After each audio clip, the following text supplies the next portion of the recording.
News first ಆಯೋಜಿಸ್ತಾ ಇರುವ ಕರ್ನಾಟಕದ ಅತಿ ದೊಡ್ಡ ಇವಿ ಎಕ್ಸ್ಪೋ. ರಾಜ್ಯದಲ್ಲಿ ಸಿದ್ದರಾಮಯ್ಯನವರ ನೇತೃತ್ವ ಸರ್ಕಾರಕ್ಕೆ ನಿನ್ನೆಗೆ ಶನಿವಾರಕ್ಕೆ 14ನೇ ತಾರೀಕಿಗೆ 1,000 ದಿನಗಳು 1000 ದಿನಗಳು ಅಂತೇಳಿ ಸಂಭ್ರಮಾಚರಣೆ ಮಾಡಿದೆ. ನಾನು ಸನ್ಮಾನ್ಯ ಸಿದ್ದರಾಮಯ್ಯನವರಿಗೆ ಮಾಧ್ಯಮದ ಸ್ನೇಹಿತರ ಮುಖಾಂತರ ಬಹಿರಂಗವಾಗಿ ಪ್ರಶ್ನೆಯನ್ನು ಕೇಳ್ತೀನಿ ಮತ್ತು ಸವಾಲು ಹಾಕ್ತೀನಿ. ಯಾವ ಪುರುಷಾರ್ಥಕ್ಕೋಸ್ಕರ 1000 ದಿನಗಳ ಸಂಭ್ರಮವನ್ನು ಮಾಡಿದಿರಿ? ಯಾರ್ದೋ ದುಡ್ಡು ಯಲ್ಲಮ್ಮನ ಜಾತ್ರೆ, ಸರ್ಕಾರಿ ಹಣದಲ್ಲಿ ನೀವು ಕಾಂಗ್ರೆಸ್ ಸಮಾವೇಶ ಮಾಡಿ ಕೇಳ್ರಿ. ಸರ್ಕಾರಿ ಹಣ ಮತ್ತು ಎಲ್ಲ ಕಡೆಗೆ ಬಸ್ಗಳು ವಾಹನದ ವ್ಯವಸ್ಥೆಯನ್ನು ಮಾಡಿದರೆ ನನ್ನ ರೆಕಾರ್ಡ್ ಇದೆ. ಒಂದು ಬಸ್ನಲ್ಲಿ 8 ಜನ, 9 ಜನ, 10 ಜನ, 3 ಜನ, 4 ಜನ. ನನ್ನ ಹತ್ರ ಫೋಟೋಸ್ ವಿಡಿಯೋಸ್ ಇದೆ. ಹಕ್ಕುಪತ್ರ ವಿತರಣೆ 6ನೇ ಗ್ಯಾರಂಟಿ ಅಂತ ಹೇಳಿದರೆ ನಾನು ಸನ್ಮಾನ್ಯ ಸಿದ್ದರಾಮಯ್ಯನವರೇ ಕೊಟ್ಟ ಭರವಸೆಗಳು ಇದುವರೆಗೂ ಈಡೇರಿಲ್ಲ. 6ನೇ ಗ್ಯಾರಂಟಿ ಅಂತ ತಾವು ಹೇಳ್ತಾ ಇದ್ದೀರಿ. ನಾನು ಕೇಳ್ತೀನಿ, ರಾಜ್ಯದಲ್ಲಿ ಸರ್ಕಾರ ಅಧಿಕಾರಕ್ಕೆ ಒಂದು 1000 ದಿವಸ ಆಯ್ತಲ್ಲ, ಅಭಿವೃದ್ಧಿ ಯಾವ ಶಾಶ್ವತವಾದ ಯೋಜನೆಗಳನ್ನು ಯಾವ ಕ್ಷೇತ್ರದಲ್ಲಿ ಮಾಡಿದಿರಿ, ಇದಕ್ಕೆ ಉತ್ತರ ಕೊಡಬೇಕು. ಈ ಹಿಂದೆ ನಮ್ಮ ಅವಧಿಯಲ್ಲಿ ಶಾಶ್ವತ ಯೋಜನೆಗಳು ಈ ರಾಜ್ಯದಲ್ಲಿ ಅಭಿವೃದ್ಧಿ ಆಯ್ತು. ನಮ್ಮ ಸರ್ಕಾರ ಇದ್ದಾಗ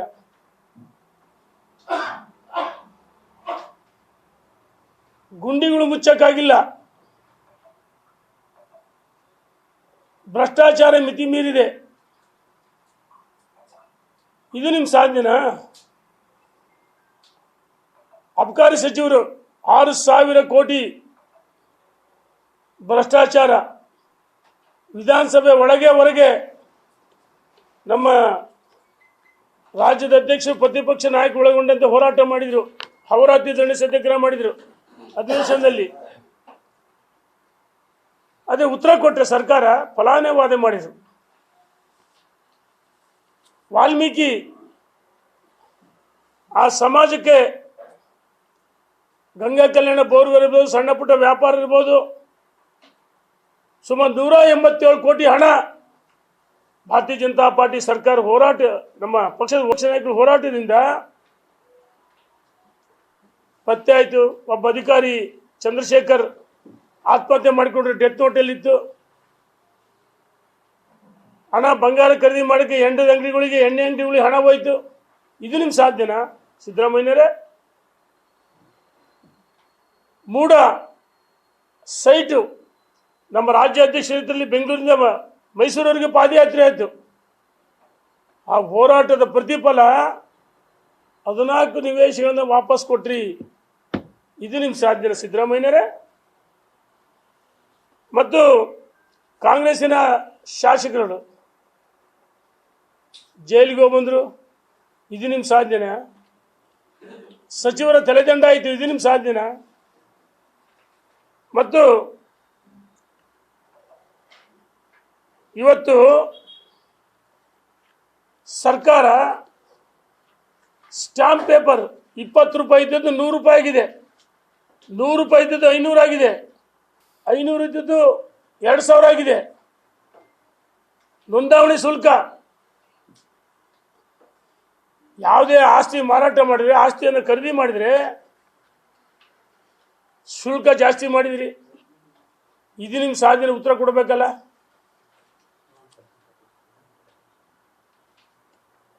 ಅಭಿವೃದ್ಧಿ ಶೂನ್ಯ ಸರ್ಕಾರ ಹಾಲಿಂದ ಹಿಡಿದು ಆಲ್ಕೋಹಾಲ್ವರೆಗೂ ವಿದ್ಯುತ್, ಹಾಲಿಂದ ಆಲ್ಕೋಹಾಲ್ವರೆಗೂ ಜಾಸ್ತಿ ದರ ಮಾಡಿದಿರಿ. ಮತ್ತು ಗೃಹಲಕ್ಷ್ಮಿ ನಾನು ಎಲ್ಲ ಕಡೆ ಪ್ರಾಕ್ಟಿಕಲ್ ಆಗಿ ನನ್ನ ವಿತ್ ವಿಡಿಯೋ ಇದೆ. ನಾನು VBG ರಾಮ್ಜಿ ಈಗಾಗಲೇ ಇವತ್ತಿಗೆ 180 ಕಡೆ, ನಾನು 85 ಕಡೆ ಈಗ ಬೆಳಗ್ಗೆಯಿಂದ 8 ಹಳ್ಳಿ ಮುಗಿಸಿ ಬಂದೆ. ನಾನು ಪ್ರತಿ ಮಹಿಳೆಯರನ್ನ ವಿತ್ ವಿಡಿಯೋ ಡಾಕ್ಯುಮೆಂಟ್ಸ್ ಕೇಳ್ತೀನಿ. ನಾನು ಗೃಹಲಕ್ಷ್ಮಿ ಯಾವ ಭಯ, ನೀವು ಯಾರು ಕೇಳಿದ್ದೀರಮ್ಮ? ಸರ್ ನಾವು ಕೇಳಿಲ್ಲ, ಅವರೇ ಕೊಡ್ತೀವಿ ಅಂತಂದರು. ನಮಗೆ ಸಮಯಕ್ಕೆ ಸರಿಯಾಗಿ ಬರ್ತಾ ಇಲ್ಲ ಅಂತ ಹೇಳ್ತಾರೆ. ಗೃಹಲಕ್ಷ್ಮಿ ಸಮಯಕ್ಕೆ ಸರಿಯಾಗಿ ಬರ್ತಾ ಇಲ್ಲ, 2 ತಿಂಗಳು 3 ತಿಂಗಳು, ನಾಳೆ ಬಾ ಅಂತ ಅಧಿವೇಶನದಲ್ಲಿ ಇದ್ರ ಬಗ್ಗೆ ಚರ್ಚೆ ಆಯಿತು. ಸುಮಾರು 5,000 ಕೋಟಿ ಗೃಹಲಕ್ಷ್ಮಿ ಇದುವರೆಗೆ ಹಣ ಬಂದಿಲ್ಲ. ಎಲ್ಲಿ ಹೋಯ್ತಂಗ್ರೆ?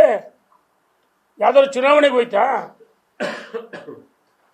ಹಣ ಬಂದಿಲ್ಲ ಗೃಹಲಕ್ಷ್ಮಿ ಸಮಯಕ್ಕೆ ಸರಿಯಾಗಿ. ಗೃಹ ಜ್ಯೋತಿ, ವಿದ್ಯುತ್ ದರ ಜಾಸ್ತಿ ಮಾಡಿದ್ದಾರೆ. ಪ್ರತಿ ಹಳ್ಳಿಲಿ ಹೇಳ್ತಾರೆ. ಮೊದಲು ಈ ಅಡಿಕೆ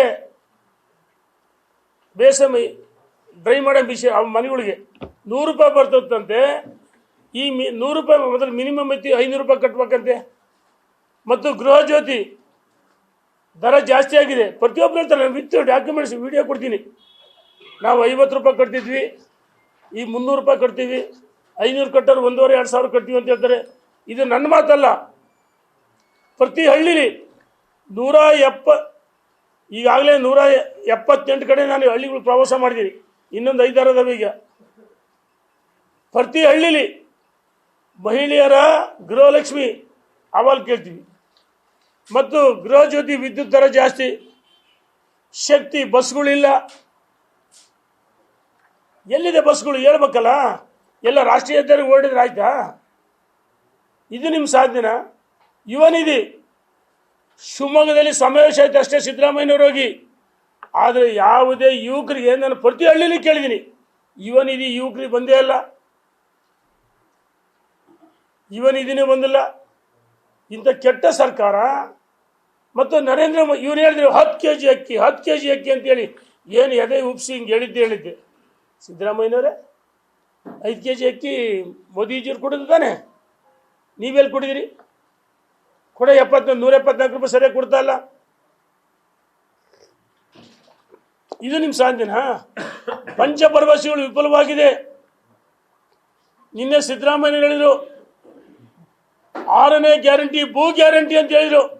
ನಾನು ಅದರಲ್ಲಿ ಹಾವೇರಿಲಿ ಇವರು ಕಾಂಗ್ರೆಸ್ ಸಮಾವೇಶ ಮಾಡಬೇಕಾಯ್ತು. ಖಾಲಿ ಬಸ್ಗಳು ಯಾವತ್ತೋ ಆಗಿರೋ ಪಟ್ಟಗಳಿಗೆ ಅಲ್ಲಿ ಕೊಡ್ತೀವಿ ಅಂತ ಕರ್ಕೊಂಡು ಭಾಳ ಜನಕ್ಕೆ ಹಕ್ಕುಪತ್ರ ಕೊಟ್ಟೇ ಇಲ್ಲ. ಎಲ್ಲಿ 6ನೇ ಗ್ಯಾರಂಟಿ ಇದೆ ಸಿದ್ದರಾಮಯ್ಯನವರೇ? ನಿನ್ನೆ ಸರ್ಕಾರಿ ಹಣದಲ್ಲಿ ಬಸ್ಗಳು ದುಂದುವೆಚ್ಚ ಮಾಡಿದಿರಿ. ಇದಕ್ಕೆ ಉತ್ತರ ಕೊಡಬೇಕು.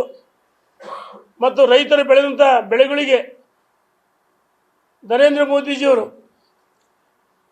ಬೆಂಬಲ ಬೆಲೆಯನ್ನು ಘೋಷಣೆ ಮಾಡಿದ್ದಾರೆ. ರೈತರ ವಿರೋಧಿ ಸರ್ಕಾರ ರೈತರ ಹೊಟ್ಟೆ ಮೇಲೆ ಬರೆ ಎಳೆದಿದೆ. ಮೆಕ್ಕೆಜೋಳ ಖರೀದಿ ಕೇಂದ್ರ ನಾಮಕಾವಸ್ಥೆ ಹೋರಾಟದ ಪ್ರತಿಫಲ.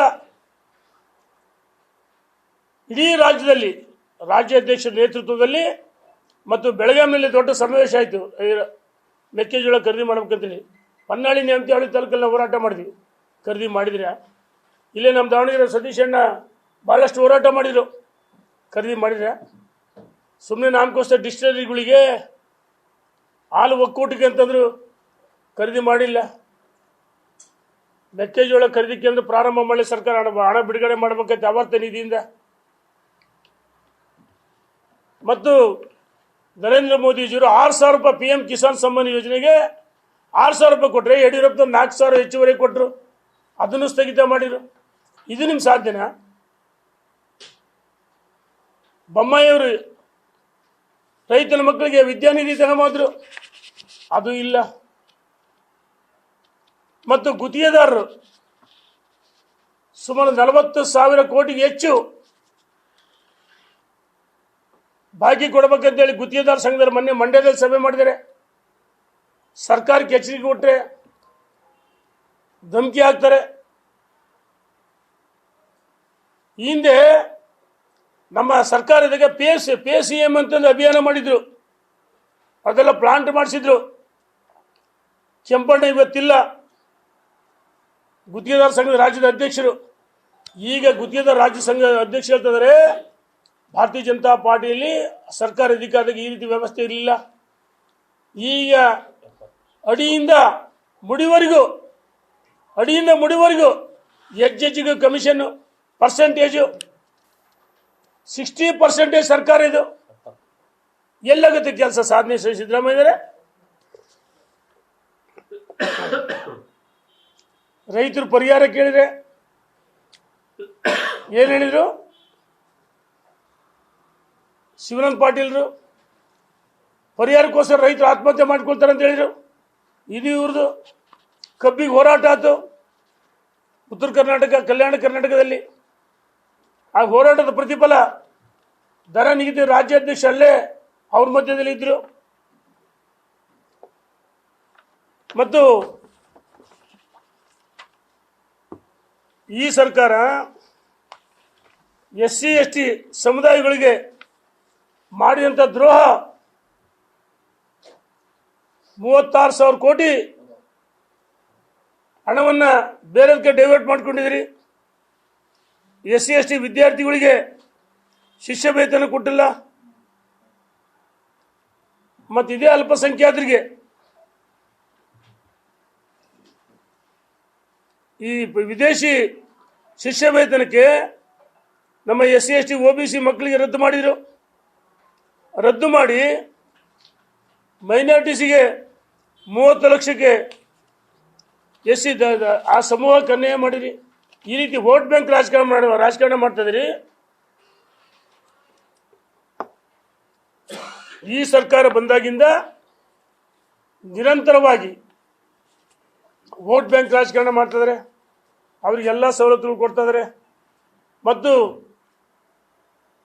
ಯಾವ ಬಡವರು ಮನೆ ಕಟ್ಟಿಗೆನಕ್ಕೆ ಸರ್ಕಾರ ಮನೆಗಳು ಮಂಜೂರು ಮಾಡಬೇಕಾಯಿತು. ಹುಬ್ಬಳ್ಳಿ ಸಮಾವೇಶ ಮಾಡಿದ್ರು, 42,000 ಮನೆ ಕೊಟ್ವಿ ಅಂದರು. ನಾನು ಸವಾಲಾಗ್ತೀನಿ ಜಮೀರ್ ಅಹಮದ್ ರವರೇ, ಈ ಹಿಂದೆ ನಮ್ಮ ಸರ್ಕಾರ ಇದ್ದಾಗ ಪ್ರತಿ ಪಂಚಾಯತ್ಗೆ 50-60 ಮನೆ ಕೊಟ್ವಿ. ಮತ್ತು ಅತಿವೃಷ್ಟಿ ಆದಾಗ 5 ಲಕ್ಷ 3 ಲಕ್ಷ ಮನೆಗಳು ತಕ್ಷಣಕ್ಕೆ ಯಡಿಯೂರಪ್ಪನವ್ರು ಮಂಜೂರು ಮಾಡಿರು. ನಮ್ಮ ಕ್ಷೇತ್ರದಲ್ಲಿ 5,000 ಮನೆಗಳು ಕೊಟ್ಟೆ ನಾವು. ಅತಿವೃಷ್ಟಿಯಲ್ಲಿ 5 ಲಕ್ಷ 3 ಲಕ್ಷ, ಕೊನೆಗಂತ 20,000 40,000 ಹಣ ಇದುವರೆಗೂ ಬಿಡುಗಡೆ ಮಾಡ್ತಲ್ಲ. ಇಂಥ ಕೆಟ್ಟ ಸರ್ಕಾರ ಇವತ್ತು ರಾಜ್ಯದಲ್ಲಿ ಸರ್ಕಾರ ದಿವಾಳಿ ಆಗಿದೆ, IC ವಾರ್ಡ್ನಲ್ಲಿದೆ. ಇಂತಹ ಸರ್ಕಾರ ಗುಂಡಾ ಸರ್ಕಾರ. ಬಳ್ಳಾರಿಯಲ್ಲಿ ಜನಾರ್ದನ್ ರೆಡ್ಡಿ ಮೇಲೆ ಅಲ್ಲಿಯ ಶಾಸಕರು ಗುಂಡಾಗಿರಿ ಮಾಡಿದರು. ಸೋಮೋಟ ಕೇಸಾಗಿ ಬಂಧಿಸಬೇಕಾಯಿತು. ಕೇವಲ ಬಳ್ಳಾರಿ ಅಷ್ಟೇ ಅಲ್ಲ, ಬಳ್ಳಾರಿಯಿಂದ ಹಿಡಿದು ಇಡೀ ರಾಜ್ಯದಲ್ಲಿ ಗುಂಡಾಗಳು ಅಟ್ಟಾಸಿಂದ ಮೆರೀತಾ ಇದ್ದಾರೆ. ಸೋಮೋಟ ಕೇಸಾಗಿ ಬಂಧಿಸಲಿ ಸರ್ಕಾರ. ಗುಂಡಾಗಳ ಪರವಾಗಿ ನಿಂತಿದೆ. ಮತ್ತು ಈ ಸರ್ಕಾರ ಡ್ರಗ್ಸ್ ಮಾಫಿಯಾಗಳಿಗೆ ಬೆಂಬಲ ಕೊಡ್ತಾ ಇದೆ. ಮಹಾರಾಷ್ಟ್ರದ ಪೊಲೀಸ್ನವರು ಬಂದು ಮೈಸೂರಲ್ಲಿ ಸೀಜ್ ಮಾಡ್ತಾರೆ. ಇವ್ರಿಗೇನಾಗೈತಿ? ಕರ್ನಾಟಕದವರಿಗೆ ನಿಮಗೆ ಕಣ್ಣಿಗೆ ಕಾಣಿಸಲ್ವಾ? ಜೈಲುಗಳಲ್ಲಿ ಯಾವ ರೀತಿ ಮಾಫಿಯಾ ನಡೀತಾ ಇದೆ. ಇಂಥ 1,000 ದಿನಗಳ ನಿನ್ನೆ ದಿವಸ ಸಂಭ್ರಮಾಚರಣೆ ಮಾಡಿ ಸಿದ್ದರಾಮಯ್ಯನವರೇ, ನಾವು ಹೇಳ್ತಿದ್ದೀವಿ 1000 ದಿನಗಳು ಕರಾಳ ದಿನ ನಿಮ್ಮದು. ಕುರ್ಚಿ ಕದನ ನಡೀತಾ ಇದೆ. ಮುಖ್ಯಮಂತ್ರಿಗಳು ಉಪಮುಖ್ಯಮಂತ್ರಿ ಮುಖ ನೋಡಲ್ಲ, ಉಪಮುಖ್ಯಮಂತ್ರಿಗಳು ಮುಖ್ಯಮಂತ್ರಿಗೆ ನೋಡಲ್ಲ. ವಿದೇಶ ಪ್ರವಾಸ ಒಂದೊಂದು ಗ್ಯಾಂಗ್ಗಳು, ಇನ್ನೊಂದು ಕಡೆ ರೆಸಾರ್ಟ್ ರಾಜಕಾರಣ ಮಾಡೋಕೆ ಹೊರಟಿದ್ದಾರೆ. ನಾವು ಹೇಳ್ತಿದ್ದೀವಿ, ಇವತ್ತು ಮುಖ್ಯಮಂತ್ರಿಗಳು ಉಪಮುಖ್ಯಮಂತ್ರಿಗಳ ಮಧ್ಯೆ ಸಾಮರಸ್ಯ ಇಲ್ಲ. ಸಚಿವರು ಒಂದು 10 ಜನ ಈ ಕಡೆ ಹೇಳಿಕೆ ಕೊಟ್ಟರೆ ಇನ್ನೊಂದು 10 ಜನ ಇವರೇ ಮುಂದುವರಿತಾರೆ ಅಂತ ಹೇಳ್ತಾರೆ. ಇನ್ನು ಕೆಲವರು ಕಾದ್ ನೋಡಿ ಅಂತ ಹೇಳ್ತಾರೆ, ಸಂಕ್ರಾಂತಿ ಅಂತಾರೆ, ಮಹಾಶಿವರಾತ್ರಿ ಅಂತಾರೆ, ಬಜೆಟ್ ಅಂತ ಹೇಳ್ತಾರೆ. ಹಾಗೆ ರಾಜ್ಯದಲ್ಲಿ ಸರ್ಕಾರ ಇಲ್ಲ, ಕುರ್ಚಿ ಕಿತ್ತಾಟ ನಡೀತದೆ. ಕಾದು ನೋಡ್ರಿ. ಹಿಂದೆ ವೀರಪ್ಪ ಮೊಯ್ಲಿ ಕಾಲದಲ್ಲಿ ವಿಧಾನಸೌಧ ಬ್ಯಾಂಕ್ವೆಟ್ ಹಾಲ್ನಲ್ಲಿ ಕಪ್ಪು ಶಾಸಕ ಹೊಡೆದಾಡಿದ್ರು. ಇದನ್ನು ನೋಡಿದ್ರೆ ಇವತ್ತು ಮುಖ್ಯಮಂತ್ರಿಗಳು ಉಪಮುಖ್ಯಮಂತ್ರಿಗಳು ಬೆಂಬಲಿಗರು ಒಂದ್ ಕಡೆ ಅವ್ರು ಹೋದ್ರೆ ಅವ್ರ ಪರ ಹೋಗೋಷ್ಟೇ, ಇನ್ನೊಂದು ಹೋದ್ರೆ ಎಲ್ಲಿ ಚಾಕು ಚೂರು ಹಿಡ್ಕೊಂಡು ಹೊಡೆದಾಡ್ತಾರೆ ಗೊತ್ತಿಲ್ಲ. ಚೈನ್ ಸಂಸ್ಕೃತಿ. ಹಾಗಾಗಿ ರಾಜ್ಯದಲ್ಲಿ 1000 ದಿನಗಳು ನಿನ್ನೆ ಸಂಭ್ರಮಾಚರಣೆ ಮಾಡಿದರೆ ಈ ಸರ್ಕಾರ ಜನವಿರೋಧಿ ಸರ್ಕಾರ. ಮಹಿಳೆಯರಿಗೆ ಭದ್ರತೆ ಇಲ್ಲ. ಬಹಳಷ್ಟು ಜನ ನೋಡಿರಿ, ಹುಬ್ಬಳ್ಳಿಯಲ್ಲಿ ನೇಹ ಹಿರೇಮಠ ಇರ್ಬೋದು, ಮತ್ತು ಇದು ಹಾವೇರಿಲಿ ಇದೆ,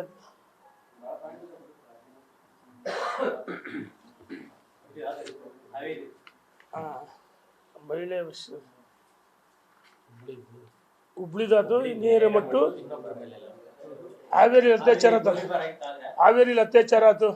ಅಲ್ಲ ಬ್ಯಾಡಗಿ ಹೆಸರು ಲವ್ ಜಿ, ಅದು ಜಿ ಪರಮೇಶ್ವರ್ ಹೇಳ್ತಾರೆ ಇದು ಕಾಮನ್ ಅಂತ ಹೇಳ್ತಾರೆ.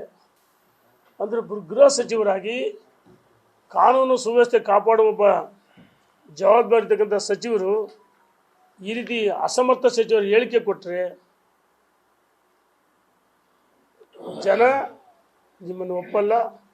ಮತ್ತು ಪ್ರಿಯಾಂಕಾ ಖರ್ಗೆ ಅವರು ಯಾವ ರೀತಿ ಹಿಂದೂಗಳನ್ನ ಟಾರ್ಗೆಟ್ ಮಾಡಿದರು, ಹಿಂದೂಗಳನ್ನ ಟಾರ್ಗೆಟ್ ಮಾಡ್ತಾರೆ, ವೋಟ್ ಬ್ಯಾಂಕ್ ರಾಜಕಾರಣ ಮಾಡ್ತಾರೆ, ರೈತರಿಗೆ ಭದ್ರತೆ ಇಲ್ಲ, ಮಹಿಳೆಯರಿಗೆ ಭದ್ರತೆ ಇಲ್ಲ. ಜನ ವಿರೋಧಿ ಸರ್ಕಾರ. 1000 ದಿನಗಳು ಕರಾಳ ದಿನ ಅಂತ, ಕಪ್ಪು ದಿನಗಳು ಅಂತ ಹೇಳಕ್ಕೆ ಇಚ್ಛೆ ಪಡ್ತೀನಿ.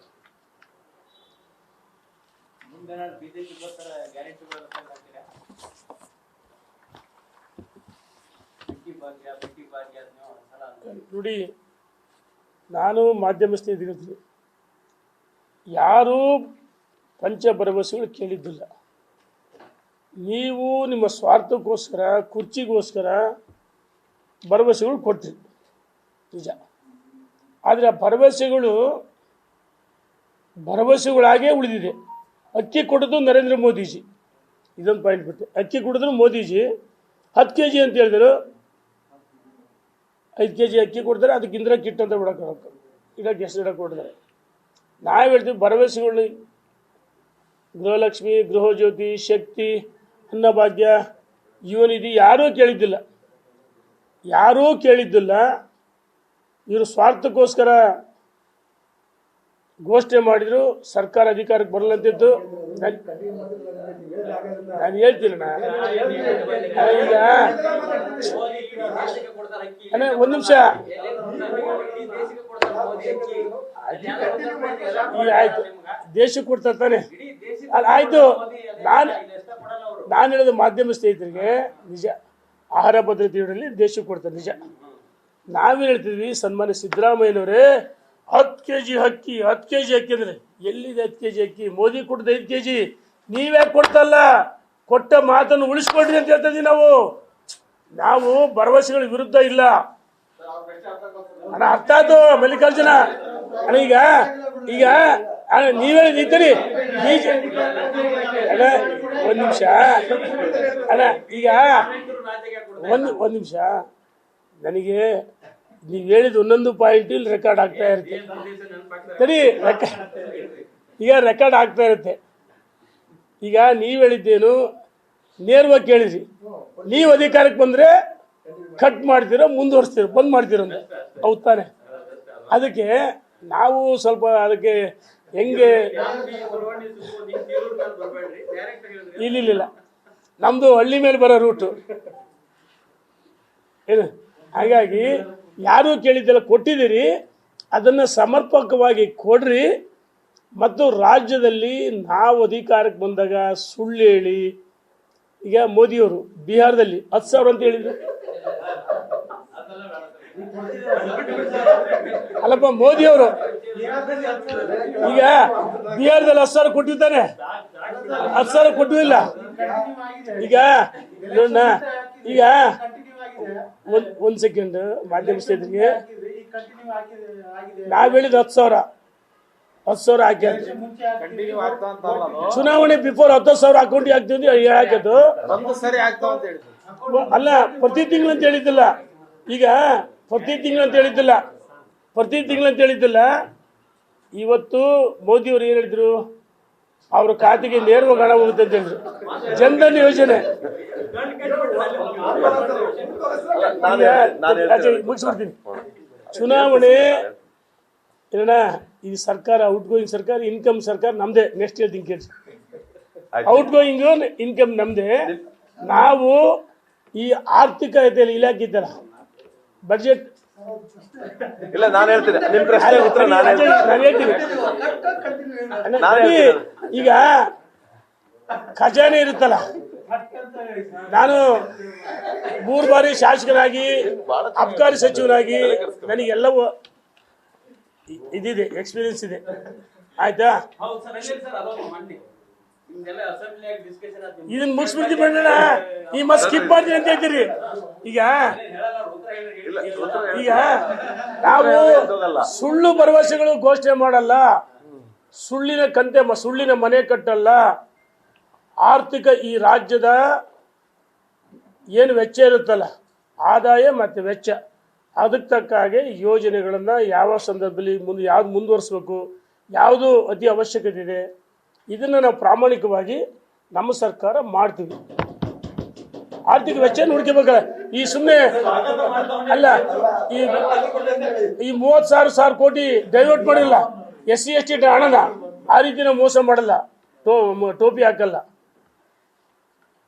ಧನ್ಯವಾದಗಳು. ಅಜಯ್ ಏನ್ ಹೇಳ್ತೀವಿ ಅಂದ್ರೆ ಕೇಳ್ರಿ. ಈಗ ನೀವು ಕೇಳಿದ ಪ್ರಶ್ನೆ ಬಂದಾಗ ಅಲ್ಲ, ನೀವು ಮುಂದಿನ ಸರಿ ಚುನಾವಣೆ ಬಂದಾಗ ಈ ಬಿಟ್ಟಿ ಭಾಗ್ಯಗಳನ್ನ ಮುಂದುವರಿಸ್ತಾರೆ ಅಂತ ನೀವು ಹೇಳಿದ್ರಿ.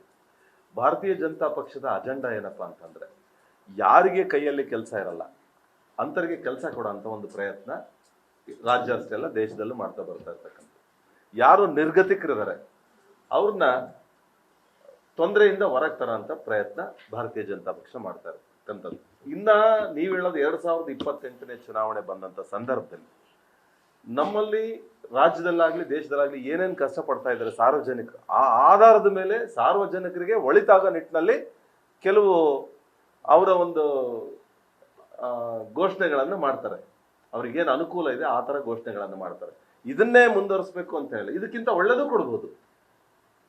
ಹೌದಾ, ಹೇಳಕ್ಕಾಗಲ್ಲ. ನಮ್ಮ ಮುಖಂಡರುಗಳು ರಾಜ್ಯದ ಪರಿಸ್ಥಿತಿನ ಅನುಗುಣವಾಗಿ ಪ್ರಣಾಳಿಕೆ ಬಿಡುಗಡೆ ಮಾಡ್ತಾರೆ. ಪ್ರಣಾಳಿಕೆ ಸಿದ್ಧಪಡಿಸಿ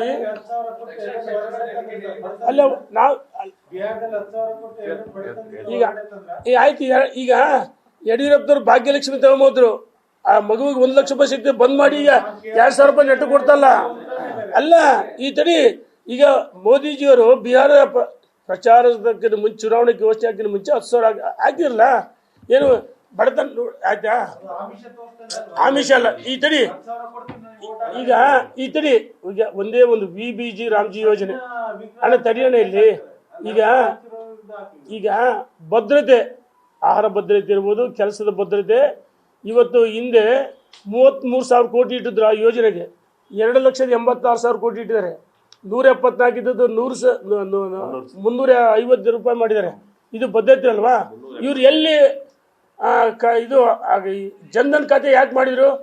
ಬರ್ತಕ್ಕಂಥ ಮಧ್ಯವರ್ತಿಗಳ ಹಾವಳಿಗೆ ಹಣ ಹೋಗ್ತಿತ್ತು, ಅದನ್ನು ತಡೆದು ಭ್ರಷ್ಟಾಚಾರ ನಿರ್ಮೂಲನೆ ಮಾಡಿ ನೇರವಾಗಿ ಫಲಾನುಭವಿಗಳ ಖಾತೆ ಹಣ ಹೋಗುತ್ತಲ್ಲ, ಇದು ಗ್ಯಾರಂಟಿ. Thank you.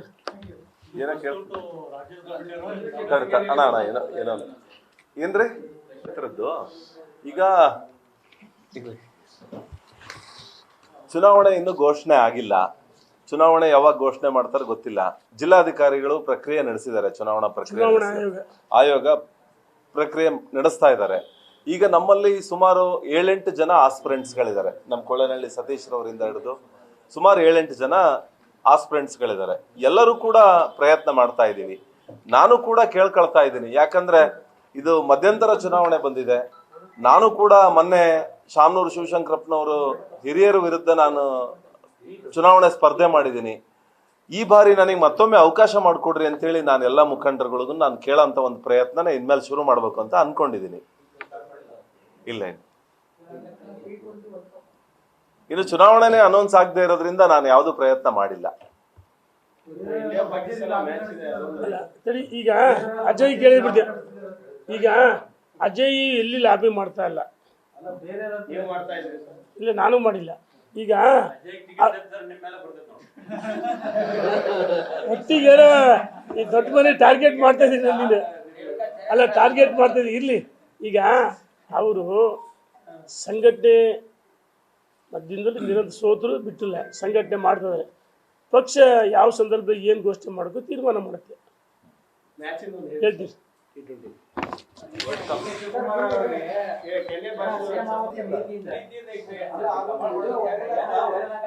ಈಗ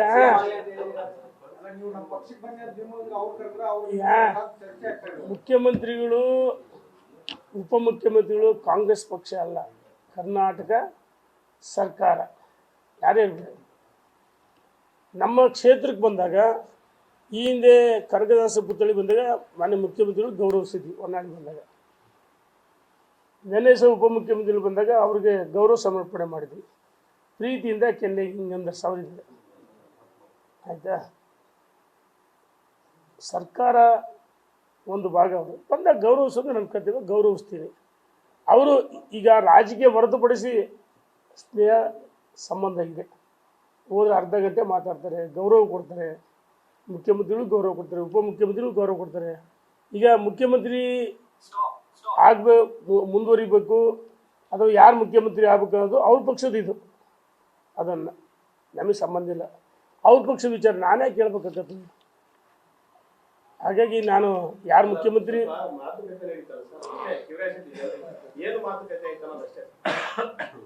ನನಗೆ ಈ